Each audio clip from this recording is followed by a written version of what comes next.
ka Hills State People's Democratic Party Hspdp ka Southerik ukalalingkon kalarai ban be Seng no yo MDC ka Sohryngkham constituency ba Pynïaid Syiem halor ka jingkno ba uni MDC lale ikikam persya ki belong ikimati trekam jangka parti haba kedau halor ki katukani ki jingle persya jong ba Pynïaid Syiem u general secretary ka Hspdp ba waiting mausor haba keren ki dong patai kubor hasilong press club ulang ba Pynïaid Syiem umsim ladon ba ka parti ka election MDC siteng samai keberang sudaption Haubnai no pra usnam arja khan rio blala bad ulai lap election persya ka Hspdp nalor kata ba waiting mausor la penbuat berkesan ru yakini karai jongga Hspdp dakawai naki dekat ka parti ka badai ka MDC na Syiem constituency ka kong telinya thank you ka blaong bahasua ka election MDC sitang samai kawai ka interview ka blaong bahaka shua ka election MDC sitang samai kawai ka interview dakawai ka TV channel ka badai ka Batasi TV kalabu ya ka jingkeli yo presiden ka Hspdp uba ardan basai mat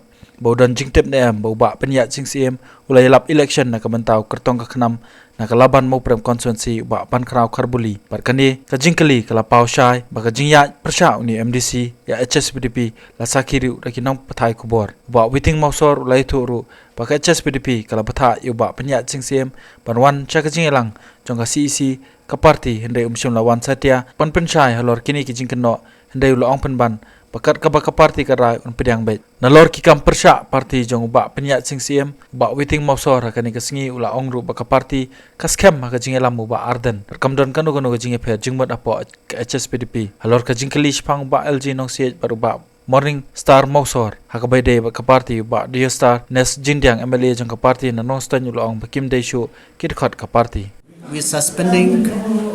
one MDC name Pynïaid Syiem MDC from Sohryngkham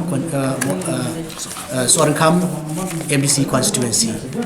because of his anti-party.